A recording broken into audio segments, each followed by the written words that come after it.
convención en simple. ¿Cómo están? Bienvenidos y bienvenidas a nuestro estupendo programa que se llama La Convención en Simple, tal como lo indican aquí nuestros jarritos de café. Epa, que ya tenemos jarrito de café. Oye, Alejandro, y tenemos súper buenos comentarios, estamos contentos. Parece que sirve además nuestro espacio. Sí, estamos muy contentos, hemos recibido buenos comentarios. Sí. También están llegando hartas preguntas, así que esperamos ir abordándolas aquí en los distintos programas. Claro que sí, les volvemos a explicar a todos ustedes que vamos haciendo nuestros capítulos a medida que va avanzando el trabajo de la convención. Por lo tanto, estamos totalmente a tiempo con los contenidos. Si es primera vez que lo ven, este es un espacio de conversación, de análisis para seguir el trabajo de la convención, para entender qué es lo que ocurre, para entender qué es lo que se está definiendo y cómo eso afecta nuestra vida. Y nuevamente aquí, por supuesto, Alejandro Fernández, quien es abogado y director de la Fundación Pacto Social. ¿De qué vamos a hablar hoy? Hoy día vamos a hablar de las formas de Estado. ¿Te acuerdas que la vez pasada vimos los sistemas de justicia? Sí. Ahora estamos ordenaditos. Entonces la siguiente comisión que aprobó estas normas fue formas de Estado, que tiene que ver principalmente cómo se estructura el poder y cómo se distribuye a nivel territorial ese poder. Ya, pero ahí yo estaba confundida. Esto es algo distinto a lo que ve la Comisión de Sistema Político. Eso es algo diferente. Esto lo ve la Comisión de Estado. Exactamente. Ahora es importante decir sobre que igual se van topando las cosas, pero efectivamente el de sistema político ve lo que tiene que ver con el tipo de gobierno, ¿cierto? Por ejemplo, sistema presidencial, la bicameralidad, que haya un Senado, Cámara de Diputados o solamente Cámara de Diputados. Todas esas cosas tienen que ver con sistema político. En cambio, forma de Estado tiene que ver con cómo estamos, como digo, cómo se distribuye el poder. Por ejemplo, hoy día tenemos regiones, provincias, comunas, ¿cierto? Pero se vinculan. Vamos a ver que igual se van topando los distintos contenidos de la propuesta de Constitución. Ya, pero el trabajo en esencia es distinto. Entonces, es distinto. La Comisión de Estado es lo que vamos a analizar precisamente hoy. Partimos entonces de inmediato. ¿Cuántas formas de Estado existen y cuál tiene Chile hoy? Mira, primero aclarar que en general siempre como que los profesores de constitucional lo ordenan como en categorías, ¿cierto? Pero finalmente uno podría decir que cada país tiene una forma de Estado particular, ¿no? Porque tú no tienes que decir como adhiero a esta o esta otra. Ahora hoy día podemos partir con la realidad chilena de un Estado unitario. ¿Ya? ¿Qué significa eso? Que si bien estamos divididos en regiones, hay un poder centralizado, ¿cierto? Tú tienes solamente un presidente, ¿cierto? Tienes solamente un Congreso Nacional y el Senado, tienes un solo sistema de justicia en todo el país, ¿no? Esa es la realidad nuestra, pero como veremos en los otros casos, la verdad que se van distribuyendo muchas atribuciones a las regiones. Ok, pero deja hacerte un punto. Es decir, que esas normas, las grandes normas generales, rigen para todos nosotros, vivamos en Arica o vivamos en Magallanes. Es decir, esto es igual para todos nosotros, a la diferencia de lo que pasa, por ejemplo, en un sistema como el de Estados Unidos, que probablemente tú vas a comentar más adelante, donde en algunos estados está permitido el aborto, en otros no, siendo todos, comillas, ciudadanos del mismo país o ciudadanas del mismo país. Exactamente, de hecho justo anticipaste la otra forma de Estado que íbamos a ver, el Estado federal. Como tú dices, el caso más típico, el caso de Estados Unidos, donde a diferencia del caso chileno, si bien tú tienes también un presidente, ¿cierto? Tienes también un Congreso Nacional y un sistema de justicia donde está la Corte Suprema arriba. Además, en cada estado, son 50 estados, tienes también como estas mismas estructuras. Tienes también un gobernador regional, o sea, un gobernador estatal, ¿cierto? Tienes además congresos, también tienes como cámaras de diputados en los distintos estados. Tienes incluso también tribunales de justicia y ministerio público distintos. Entonces, cada estado va adoptando distintas formas. Ok, así atomizas el poder, es lo que entiendo, ¿no? Sí, a ver. ¿O tienes varias formas de administrar el poder? Tiene distintas o al formas. menos dos. Sí, vamos a ver, claro, hay ciertas ventajas y desventajas. Acá como te digo, uno no podría ser totalmente absoluto cuál es el mejor modelo. Ahora sí, Chile tradicionalmente ha sido un Estado unitario. O sea, hemos estado acostumbrados a tener solamente el poder bastante centralizado, lo cual, como digo, también tiene sus problemas. Así, por eso es interesante esta discusión. Y el tercer modelo es el Estado regional, que es el caso típico de España, pero bueno, y aquí lo vamos a ver específicamente cómo se está configurando en el caso de la propuesta de nueva Constitución. Ya, pero a grandes líneas, descríbemelo. Tiene que ver, principalmente lo que se declara hoy día en el borrador de nueva Constitución es que tenemos estados regionales que son autónomos, pero a la vez estos tienen comunas autónomas y autonomías territoriales indígenas. Mucha autonomía que se va cruzando una con otra. Más atomizado aún. Ya. Sí. ¿Qué propone entonces esta Convención Constitucional en materia de formas de Estado? Exacto, como decía, el Estado regional y cada uno de estos órganos que te mencionaba, la región autónoma dice autonomía financiera, administrativa y política. Las comunas autónomas también lo mismo, autonomía financiera, política y administrativa, y las autonomías territoriales indígenas también tienen esa autonomía. Por lo tanto, como digo, es difícil, no hay claridad cómo se van a mezclar unas competencias con las otras. Ahí la verdad que no hay mucha claridad. Entonces, vamos bajando qué significa cada tipo de autonomía. Vamos. En el caso de las regiones autónomas, la autonomía política tiene que ver principalmente con la idea de que tienes un gobernador regional, ¿cierto?, que es electo democráticamente. En ese sentido es parecido a lo que tenemos hoy día, pero con más atribuciones, muchas más atribuciones que hoy día. Sí, porque ya tenemos gobernadores, Exacto. elegimos gobernadores. Ya elegimos gobernadores regionales, que es algo bastante inédito. De hecho, tiene que ver con descentralizar el poder. Pues antes desde Santiago, ¿cierto?, designar a los intendentes de cada región. Entonces, tienes por un lado un gobernador regional electo democráticamente y tienes también asambleas regionales, que son unas especies como de congresos. Mini congresos. Exactamente, mini congresos, mini cámaras de diputados, que son electos también en forma directa por las personas. Lo que pretenden estas asambleas legislativas, o sea, regionales, es tener ciertas facultades para hacer leyes. Y ahí es donde entra la discusión sobre la igualdad ante la ley. Hoy día, la verdad que, para ser justo, está bastante limitado el tema de la posibilidad de hacer leyes. Tienen que pedirle al Congreso, que todavía no sabemos cómo va a estar compuesto, que le transfiera ciertas facultades para poder legislar algunos temas específicos. También pueden presentar proyectos de ley, ellos como asamblea, pero al Congreso. Y yo diría que principalmente tienen que ver con esos asuntos. Pregunta más bien de ¿Sí? opinión. ¿Por qué se metieron en esta discusión? Básicamente por querer darle más poder a las regiones, para que las regiones tengan mayor participación, para que puedan determinar problemas que les son propios, porque de eso efectivamente hemos carecido bastante, ¿no? Los gobiernos han sido muy centralistas, de derecha y de izquierda. Desde el retorno a la democracia, diría yo, efectivamente todo ha estado concentrado en Santiago. Si es que antes lo estaba, se acentuó eso, en vez de repararse, comillas, ¿no?, ese daño, esa preocupación. Las únicas elecciones que tuvimos fueron de gobernadores hace muy poco, sustituyendo, como tú ya decías, este poder que llegaba desde la región metropolitana en voz, ¿no?, o en cargo del intendente. ¿Hay allí un legítimo deseo de descentralizar el poder? Sí, yo te diría, Sole, en eso hay bastante consenso. Efectivamente, yo diría que uno de los principales problemas que tenemos es la centralización. Bueno, por un lado la población, ¿cierto? Tenemos gran parte de la población nacional en la región metropolitana. Pero además lo que pasa es que el Estado está muy lejos, ¿cierto?, de las realidades. O sea, no puede ser que, por ejemplo, una política de educación la decidan acá en el ministerio, ¿cierto?, en el centro, y eso se aplique en forma muy similar, ¿cierto?, en Punta Arenas y en Arica. Eso es un problema, evidentemente, porque no se hace cargo de las necesidades, de las complejidades del territorio, ¿cierto? Algo que quedó demostrado, paréntesis, no sé si vas a compartir conmigo, en la pandemia. Es decir, la situación de cada una de las regiones era distinta. Sí, pero lo comparto parcialmente, A ver. porque yo creo que ese es un ejemplo en que igual el hecho de que haya habido un poder como centralizado igual tiene una capacidad de reacción más fuerte. Ya. Piensa que, por ejemplo, cuando se copaban algunos, no sé, los hospitales, ¿cierto?, en Santiago, Tienes razón. podían mover pacientes a cualquier región. O sea, en ese caso yo diría que justamente la posibilidad, por ejemplo, de disponer camas en el sector público y privado en todo Chile, la verdad que yo diría que permitió mayor capacidad Ya. de gestión. Es el peor ejemplo, entonces. Ponme tú el mejor ejemplo.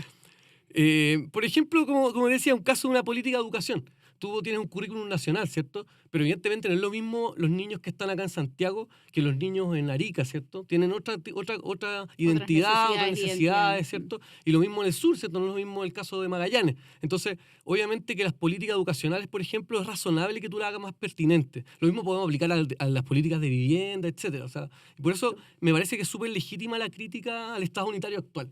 El problema es que uno... ¿Cómo lo resolvemos? Exactamente, y por hacer cambios a veces como de buena voluntad podemos terminar peor. Entonces eso es importante hacerlo bien. Ok, podemos terminar en un entuerto. Entonces, bajemos aquí, ya he explicado lo que significa este Estado regional. ¿En qué se traduce en concreto esa autonomía tanto política, administrativa y financiera en regiones? Porque estaba pensando, claro, ¿quién administra estos presupuestos o quién le paga a cada uno de los integrantes de estas mini cámaras, por ejemplo?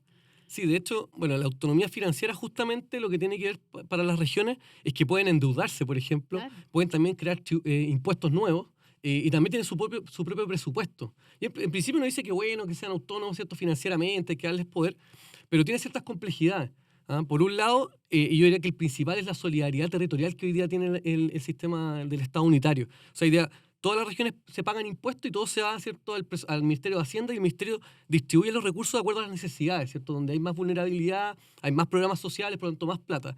Versus un sistema de autonomía financiera donde, por ejemplo, Antofagasta, que tiene muchos recursos, tiene el cobre, podría decir, oye, dejémonos la plata acá, ¿cierto? ¿Por qué tengo que estar financiando otras regiones más pobres? Comillas, que es lo que siempre han estado alegando. Además. Exactamente. ¿Por qué las empresas mineras no dejan la riqueza acá y por qué esos recursos se toman y se reparten a lo largo y ancho de Chile? Exactamente. Y en el caso, y al revés, en el caso, por ejemplo, de la Araucanía, que ya es una región que tiene mucha pobreza, si no recibiera estos recursos adicionales desde el nivel central, habría más pobreza todavía. Entonces, como digo, si bien suena bien la autonomía financiera, hay que ver exactamente cuáles son sus límites porque puede terminar jugando en contra de las personas. ¿Quieres agregar algo más sobre esta traducción en concreto, autonomía política también y administrativa? Porque decíamos, ¿en qué vamos a notar esta autonomía, tanto política, administrativa como financiera? Sí, yo te diría, bueno, el otro tema que se critica es la igualdad ante la ley, como tú decías, Sole, porque si bien las asambleas regionales no tienen amplias facultades legislativas hasta ahora, de todas maneras, por ejemplo, para aplicar la ley a un territorio, a una región, ellos pueden hacer las normas específicas, los reglamentos que se llaman. O sea, hoy día cuando se hace una ley en el Congreso, después el gobierno hace un reglamento donde detalla las cosas. Hoy día se está estableciendo que esa ley, que es general, cuando se aplica a una región, se va a hacer con normas específicas de esa asamblea. Entonces, van a haber diferencias, evidentemente, al momento de aplicar la ley. O sea, va a pasar que una persona en un territorio específico, una región, siguiendo con la Araucanía, viaja, digamos, de vacaciones a Antofagasta y podría tener, efectivamente, normas distintas. Y eso es complejo, pero digo, hay que ver cómo abordarlo. No sé si necesariamente es malo, pero hay que ser, como digo, muy delicado en qué materias y de qué forma se hace. No necesariamente es malo, pero es muy distinto a lo que tenemos hoy. Es muy distinto. Ahora, sí, tú me has enseñado también, es radical el cambio, pero tú también me has enseñado que la adecuación de la eventual nueva constitución nos va a tomar años, porque yo no me imagino un cambio como este de la noche a la mañana. No, todo lo contrario, imagina. O sea, además esto incluye también una burocracia estatal más grande, porque tenéis que replicar muchos servicios del ministerio, elegir más políticos, ¿cierto? Las asambleas. Entonces, efectivamente, tienen mucho gasto de plata y además muchas leyes, porque esto es un cambio súper revolucionario. O sea, básicamente nuestra historia como en Chile es de Estado unitario. De hecho, no te acuerdas, pero uno cuando estudia ahí en el colegio hablábamos, ¿cierto?, de una constitución de que fue dentro de los primeros ensayos constitucionales y finalmente fracasó. Por lo tanto, diría que toda la vida hemos sido un Estado unitario y en ese sentido, como digo, no hay que tenerle miedo a hacer ciertos ajustes, cambios para descentralizar, pero también hay que tener cuidado porque se puede tensionar mucho y finalmente podemos salir para atrás. Sí, o manteniendo la estructura. Yo primero habría probado, comillas, la figura propia de los gobernadores, porque ahí se hizo una inversión, se hizo una elección, hubo una elección democrática, nadie puso al gobernador ahí, sino que realmente ellos están elegidos democráticamente. Vamos con las ventajas y desventajas de ser un Estado regional versus este Estado unitario que tenemos hoy. Sí, la verdad que lo hemos ido abordando, al final nos vamos cruzando con los temas. A lo mejor podríamos de nuevo reiterarlas o ordenarlas. Sistematizarlo. Bueno, el caso del Estado unitario, una de las ventajas que tiene es como la billetera ordenada, ¿cierto? Tú tienes un Ministerio de Hacienda que junta los recursos y gasta. Y en ese sentido es más ordenado y hay menos riesgo de que las regiones tengan, por ejemplo, comillas quiebren, ¿cierto? Tengan déficit económicos porque hay un ministro y hay un presidente además que se hace responsable políticamente de eso. Entonces, en ese sentido, creo que presidió el Estado unitario. También un momento, solo paréntesis. ¿Sí? ¿Podrían efectivamente quebrar las regiones? Claro, si tienen una mala administración, esto es como un negocio. Sí, de hecho ha pasado en algunos casos de estados regionales o federales. Y ahí tiene que aparecer el papá de Estado central, ¿cierto?, a financiar ese déficit. También otras cosas que tiene bueno el Estado unitario, como decía, la solidaridad territorial, ¿cierto? Que las regiones con más recursos apoyan finalmente, financian regiones con menos recursos. La igualdad ante la ley, ¿cierto?, también. Yo creo que eso, y el tema de la burocracia estatal que sea un poco más chica. Por otro lado, la contracara, ¿cierto?, tiene que ver con los estados regionales, que, como digo, tienen algo positivo en que empoderan a las regiones y permiten que se tomen decisiones a nivel local. Pero por otro lado tiene el problema que decías tú recién, que los recursos se administran a nivel local y eso tiene ciertos riesgos, porque además está la tentación, digamos, de gastar recursos para mostrar gestión, pero eventualmente puede generar más gasto que ingresos, ¿cierto? Y ese es un problema. Y además genera más burocracia, más político, una estructura muy pesada y que además hay un tema, hoy día hay 16 regiones y de hecho quieren crear 2 más y se ha discutido. Entonces lo que al final son pequeñas regiones. Tendría más sentido crear un sistema de regiones autónomas, de Estado regional, si tuviéramos macro regiones, porque al final se dividen las regiones, el resto de las regiones se dividen y la metropolitana no se mantiene grande, entonces claro, cada vez es más gigante frente a estas pequeñas regiones. Y entiendo entonces que podríamos dividirlo tal vez de manera más ordenada como zona norte, centro y zona sur de Chile, donde puedes de alguna manera conjugar tanto los intereses como las costumbres. O sea, efectivamente somos distintos en el centro del norte versus el sur distinto también del norte versus el centro. Exactamente, esos son modelos que a mí me parecen por lo menos que tendrían más sentido, porque si no tú tienes una región muy chica que la llenas de instituciones, finalmente vas a tener prácticamente la mitad de la gente va a ser funcionario público, ¿cierto? Exacto, Autoridad política. sí. Entonces, la verdad que no se justifica ese nivel de carga, porque además uno de los problemas que siempre hemos visto a nivel de los estados y del gobierno es que muchos de los recursos que tiene el gobierno para las políticas públicas finalmente no llegan a las personas. O sea, de 10 pesos se terminan gastando 8 pesos en la burocracia y 2 pesos llega a la gente. Entonces, si además le agregas toda esta burocracia regional, menos todavía van a llegar los recursos a las personas. Entonces, claro, hay que ver bien si tiene sentido, como digo, esta estructura tan pesada para regiones tan chicas. Mira, en ningún caso, y esta es una opinión periodística y personal mía, por supuesto, en ningún caso es oponerse por oponerse, pero uno observa casos como el de Karen Rojo, tan publicitada ahora, ¿no? Exalcaldesa de Antofagasta, independiente de lo que los tribunales tengan que juzgar ahí, como ya lo hicieron, y en definitiva han dicho que hubo robo de recursos, independiente de que ella se haya fugado en estos momentos a Europa o haya salido, porque no tenía una orden de captura, o sea, una orden de no salida en su contra. Independiente de eso, tú ves que es difícil, es muy difícil que efectivamente estos recursos que debiesen estar destinados a las personas finalmente lleguen. Tú nos entregabas la proporción a propósito de la burocracia, donde el recurso puede estar bien utilizado. ¿Y qué pasa también cuando el recurso está mal utilizado? Porque más personas participando hay mayores posibilidades matemáticas, de que efectivamente esos recursos no lleguen donde deben estar. Exactamente. Sí. De hecho, en términos teóricos está bien que uno dé más recursos, más capacidad a las comunas, ¿cierto? Porque las comunas, los municipios son los que están más cerca de las personas. Y parece súper bien. Pero si esto no ha acompañado de más fiscalización, de mejores capacidades, de recursos humanos, etcétera, la verdad que no tiene mucho sentido. Por eso hay que tener mucho cuidado, como dices tú. O sea, si vamos a empoderar a nivel comunal y regional, tenemos que acompañarlo de mayor control de los recursos, mejores, como digo, capacidades de recursos humanos, etcétera. Claro, porque siempre nos preguntamos en la prensa quién fiscaliza. Bueno, también hay una capacidad absolutamente limitada de fiscalización. Vamos a otra pregunta. ¿Qué significa un Estado plurinacional e intercultural? Sí, eso son la segunda y tercera patita, porque cuando esto se declaró tanto en la Comisión de Forma de Estado como también en la Comisión de Sistemas Políticos, que está aprobado. Por lo tanto, el tema plurinacional ya es transversal a todas las comisiones. Uno lee las 7 comisiones y siempre aparece el tema plurinacional. De hecho, algunos han dicho que esta es como una constitución indigenista. Y en cierta forma tienen algo de razón, porque como digo, está cruzado. ¿Qué significa plurinacional? No es solamente una declaración como de principio, tiene consecuencias concretas. De hecho, a veces confundimos lo multicultural, ¿cierto? O intercultural con lo plurinacional. Lo intercultural es reconocer que hay muchas culturas, ¿cierto? Con distintas identidades, pero que conviven dentro de una misma nación. En cambio, plurinacional son distintas naciones. Reconocemos que está la nación chilena, pero también hay otras naciones compuestas por los pueblos originarios. Y de hecho lo que se aprobó ya en las normas está declarando 11 pueblos originarios. O sea, tendríamos 12 naciones en Chile. ¡Wow! Sí, bastante. Y como digo, tiene consecuencias súper concretas. O sea, yo diría que el principal como aterrizaje tiene que ver con la libre autodeterminación, ¿cierto? La posibilidad de autogobernarse. Y por otro lado tiene que ver también, que se estableció y se aprobó, con que en todo tipo de estructura del Estado y del sistema político haya representación de los pueblos originarios. Es un cambio súper profundo, la verdad. Y en el caso, y tú me paras si voy muy rápido, en el caso de la plurinacionalidad y el autogobierno, se manifiesta, por ejemplo, en que las autonomías territoriales puedan tener autoridades políticas, ¿cierto? Especiales, distintas a las autoridades políticas de la comuna autónoma o la región autónoma. Dame un ejemplo. Araucanía. La Araucanía podría, no sé, yo ahí desconozco un poco cómo es la estructura, pero podría haber un lonco, ¿cierto?, que asuma un cargo político, pronto tiene que ser electo democráticamente u otras formas que determinen ellos en base a su cultura, sus protocolos. ¿Y tiene autonomía para administrar el poder o la tendría bajo este esquema? Claro, es que esos son los detalles que todavía no están claros, pero en principio tendría autonomía administrativa, financiera y política. No sabemos todavía las consecuencias hasta dónde llega.